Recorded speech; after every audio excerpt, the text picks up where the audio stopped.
MLC Anantha Babu ఒక్కరోజు police custody మిగడంతో పోలీసులు వైద్య పరీక్షల అనంతరం దర్యాప్తు అధికారులు సీఐ చెన్నకేశవ్ ఆధ్వర్యంలో కాకినాడ మొబైల్ కోర్టులో హాజరుపరిచారు.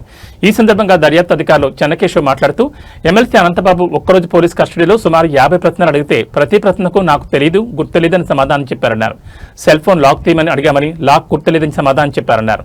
ల్యాబ్కు పంపించి సెల్ ఫోన్లో ఉన్న డేటా తీసుకుంటామని, సాక్ష్యాలను ప్రలోభపెట్టిన కేసులో ఎస్సీ/ఎస్టీ అట్రాసిటీ సెక్షన్లు యాడ్ చేస్తున్నామన్నారు. సాక్షులకు ఇచ్చిన డబ్బులు నాకు సంబంధం లేదని అనంతబాబు సమాధానం చెప్పారని మీడియాకు తెలిపారు.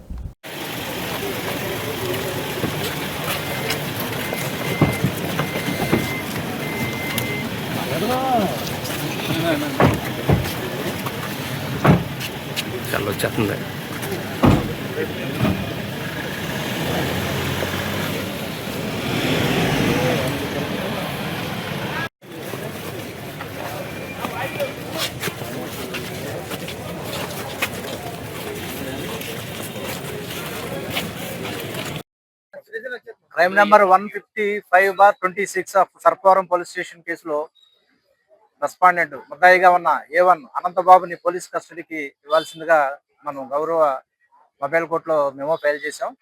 దాని మీద వాదోపవాదాల అనంతరం మేజిస్ట్రేట్ గారు మనకు వన్ డే నిన్న అంటే 25 మధ్యాహ్నం 12 గంటల నుంచి ఈరోజు మధ్యాహ్నం 12 గంటల వరకు మనకు వన్ డే పోలీస్ కస్టడీకి ఇచ్చారు.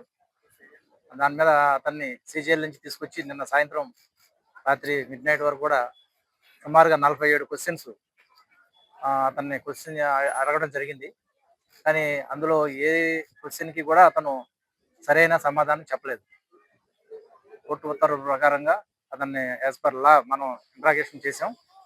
అయినా కానీ అతను ఈ సెల్ ఫోన్లో ఇన్ఫర్మేషన్ గురించి కానీ, ఈ సాక్షుల్ని బెదిరించిన కుట్రలో పాల్గొన్న వ్యక్తుల గురించి కానీ, ఇతని యొక్క పార్టిసిపేషన్ గురించి కానీ మనం అడిగిన ఏ క్వశ్చన్కి కూడా అతను స్ట్రైట్గా సమాధానం చెప్పలేదు.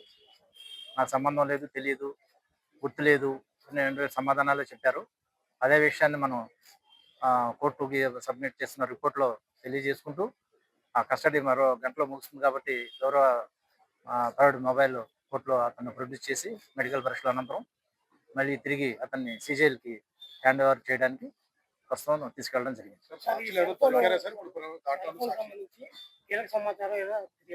అతని దగ్గర నుంచి మనకి అసలు పాస్వర్డ్ చెప్పలేదు అతను. కాబట్టి దాన్ని ఇప్పుడు ఫోరెన్సిక్ ల్యాబ్ కి పంపించి అక్కడ రిట్రైవ్ చేసుకుంటాం. మిగతా సాక్షులు కూడా ఇందులో ఎవరైతే ఉన్నారో 4 సాక్షులు వాళ్ళు కూడా ప్రస్తుతానికి భయపడి కేసు మనకి అందుబాటులోకి రాలేదు. ఇందులో ఎవరైతే LW4 అంటే సాక్షి 4వ సాక్షి ఉన్నాడు, అతను ఇచ్చిన కంప్లైంట్ మీద తిరిగి ఈ కేసులో SC/ST అట్రాసిటీ సెక్షన్ కూడా యాడ్ చేయడం జరిగింది. నిన్న ఇంకా ఎన్నిసార్లు అడిగినా అతను చెప్పే ఉద్దేశంలో లేడు. ఇప్పుడు మిగతా ఎవిడెన్స్ ఏదైతే ఉందో మిగతా ఎవిడెన్స్ బేస్ చేసుకుని కేసు ముందుకెళ్తాం.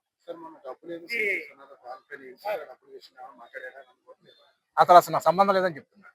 వాళ్ళు కూడా ఎవరైతే వీళ్ళు మాట్లాడారో వాళ్ళు అసలు నాకు తెలియదు, నాకు సంబంధం, మనం ఎవిడెన్స్ కూడా పెట్టాం. ఈ పలానా వ్యక్తి నీ దగ్గరికి వచ్చాడు కదా, ఇతను నీతో ఉన్నాడు కదా, ఈ కాల్ డీటెయిల్స్ CDR ఇక్కడ ఉంది, ఈతో కొలిజెడ్ అయ్యామన్నా కూడా అతను మౌనంగా ఉండిపోతున్నాడు తప్ప ఏది సరిగ్గా సమాధానం చెప్పడం. కనీసం వాళ్ళు 15 డేస్ పడుతుంది. రీజనల్ ఫోరెన్సిక్ ల్యాబ్ వాళ్ళు రిపోర్ట్ ఇవ్వడానికి మనం ఎర్లీగా ఇమ్మని అడిగాం. మాక్సిమం 1 వీక్ నుంచి 15 డేస్ పడుతుంది. రైట్ అండి, థ్యాంక్ యూ.